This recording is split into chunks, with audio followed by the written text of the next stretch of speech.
मेरे दर्शकों जय श्री राम। मैं पंडित विश्वनाथ शर्मा, एस्ट्रोलॉजर, कुंडली मिलान, ग्रह दशा और भविष्यवाणी विभिन्न प्रकार की जानकारियों के साथ में आपके सामने हमेशा उपस्थित रहता हूं। और आज पुनः एक विशेष जानकारी जो कि हमारे यंत्रों के बारे में हमारा विषय चल रहा है। हमने 4 यंत्रों के बारे में पहले चर्चा की है। सूर्यदेव का यंत्र और साथ ही मंत्र,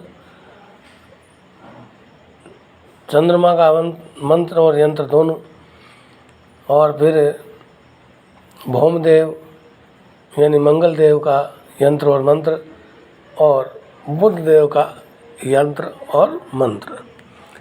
आज हमारे वीडियो की मुख्य विशेषता गुरु ग्रह का यंत्र और इनका मंत्र कौन सा है वो, और शुक्र ग्रह का यंत्र और इनका मंत्र कौन सा वो, इसके बारे में हम चर्चा कर रहे हैं।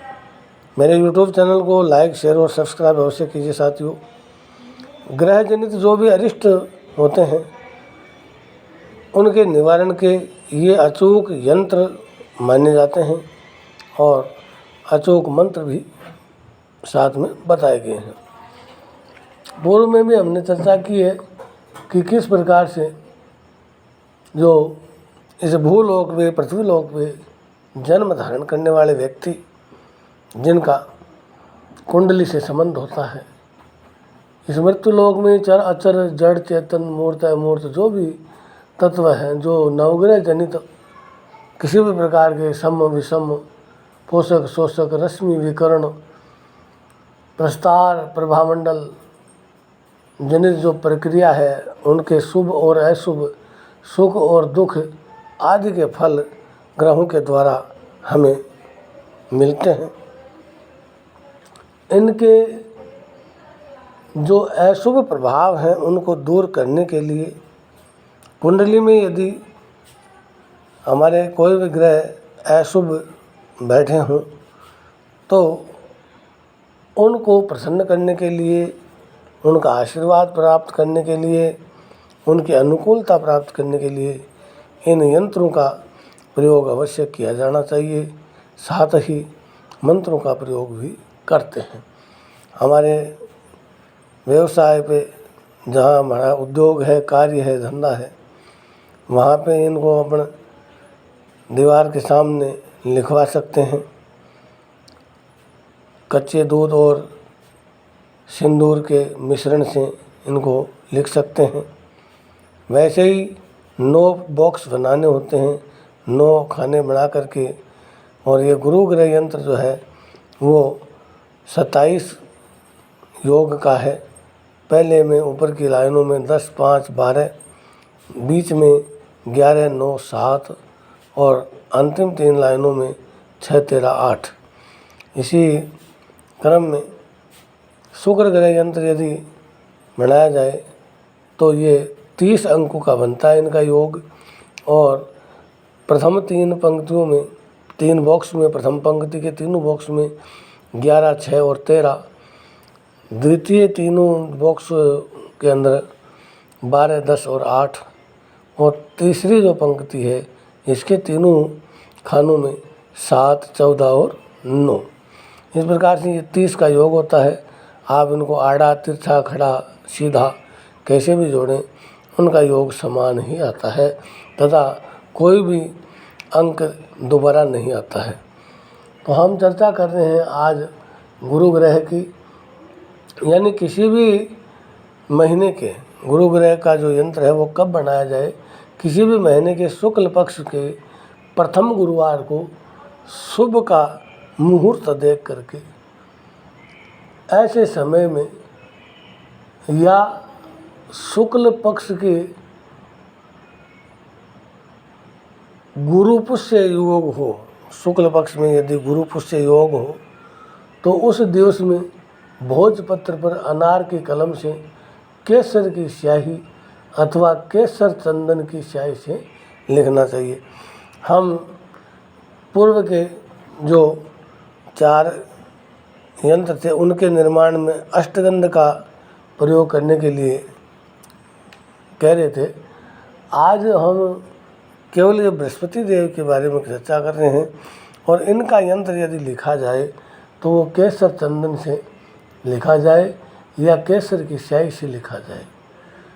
तथा साथ ही जैसे ही लिख लिया जाए उसको यंत्र को धूप दीप आदि से उनकी पूजन करनी चाहिए और पीले रंग के पुष्प तथा फलों में केला का फल और हल्दी अर्पित करनी चाहिए।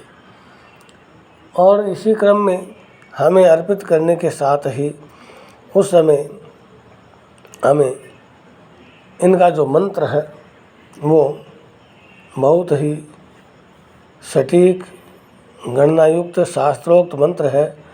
ओम ग्रां ग्रीं ग्रौं सह गुरुवे नमः।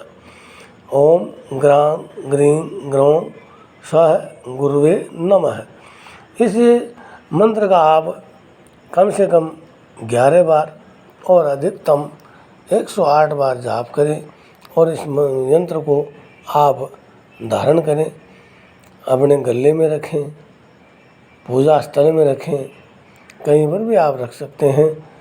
और यदि अपने व्यवसाय है आपका तो उसके सामने की दीवार पे रख सकते हैं ताकि बुरी नज़र से बचा जाए और गुरु ग्रह के आशीर्वाद से हमारा धन धान्य अतुलित रूप से बढ़ता जाए। ऐसे ही सर्वोत्तम यंत्र शुक्रदेव का, जो कि हमें सभी प्रकार के सुख ऐश्वर्य प्रदान करते हैं और हर प्रकार के सहयोग प्रदान करते हैं, ऐसे शुक्रदेव के यंत्र को कब कैसे लिखा जाए इसके बारे में भी हम चर्चा करते हैं। यानी किसी भी महीने के शुक्ल पक्ष के प्रथम शुक्रवार को शुभ आदि का चौगड़िया हो, चौगड़े जो 8 होते हैं चतुर्घटिकाएँ, उनमें लाभ, शुभ और अमृत, ये 3 अच्छे माने गए हैं। और चौथा अपेक्षाकृत अच्छा है वो है चंचल का, जो कि चंचला माता श्री महालक्ष्मी जी का नाम है। वो चतुर्घटिका भी उत्तम होती है। तो यहाँ शुभ आदि चौगड़िया की वेला में भोजपत्र पे अनार या चंदन की कलम से, चाहे तो अनार की कलम बना लें चाहे चंदन की कलम बना लें, और वही अष्टगंध से हमें भोजपत्र के ऊपर ये यंत्र लिखना होता है अष्टगंध की स्याही से। हमने अष्टगंध के बारे में पूर्व में चर्चा की थी, पुनः आज स्मरण कर लेते हैं। अष्टगंध में कौन कौन से द्रव्य होते हैं। पहला कुमकुम है, दूसरा लाल चंदन है, तीसरा श्वेत चंदन, चौथा कपूर, पांचवा केसर, छठा सिंदूर, सातवां हल्दी और आठवां गंगा जल। इन द्रव्यों को मिला करके स्याही बना करके लिखा जाता है। और यंत्र लिखने के बाद धूप दीप से इनकी पूजा की जाए और सुगंधित सफ़ेद पुष्प तथा अक्षत चावल और गंगा जल इस यंत्र पे अर्पित करना चाहिए। साथ ही इनकी जो प्रसिद्ध मंत्र हैं, जो शास्त्रोक्त मंत्र हैं, ये मंत्र भी कम से कम 11 बार और अधिकतम 108 बार बोलना चाहिए, जिससे कि भगवान शुक्र देव ग्रह की हमारे ऊपर कृपा दृष्टि बनी रहे और उत्तम फल प्रदान ये करते रहें। तो ये जितने भी अरिष्ट हैं उनके निवारण के लिए ये अत्यंत आवश्यक है। इनको हम अपनाएं अपने जीवन में तो बहुत ही अच्छा प्रभाव इनका हमेशा रहने वाला है।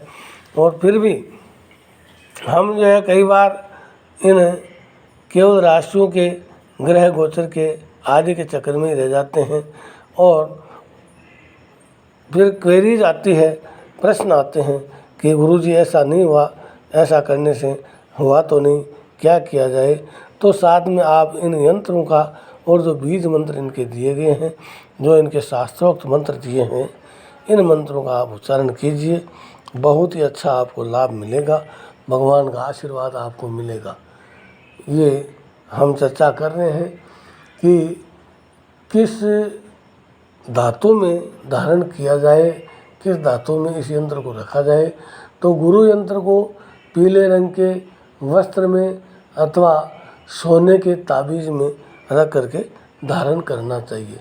और यदि शुक्र यंत्र है तो इनको सफ़ेद रंग के वस्त्र में अथवा तांबे की या चांदी के ताबीज़ में धारण करना चाहिए।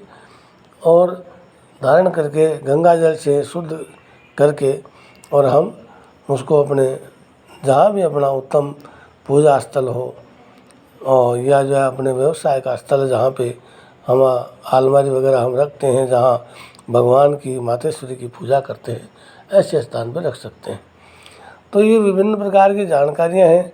अभी हमारे 2-3 ग्रह और रह गए हैं, 3 ग्रह के हम चर्चा करेंगे अगले वीडियोज़ के माध्यम से। मेरे वीडियो को इस चैनल को लाइक, शेयर और सब्सक्राइब अवश्य कीजिए। मैं सभी मेरे साथियों का, श्रोताओं का, माताओं का, बहनों का, भाइयों का, विधु से महिलाओं का, विद्वान साथियों का तहे दिल से आभार और धन्यवाद ज्ञापित करता हूँ। जय श्री राम साथियों, जय जय हनुमान।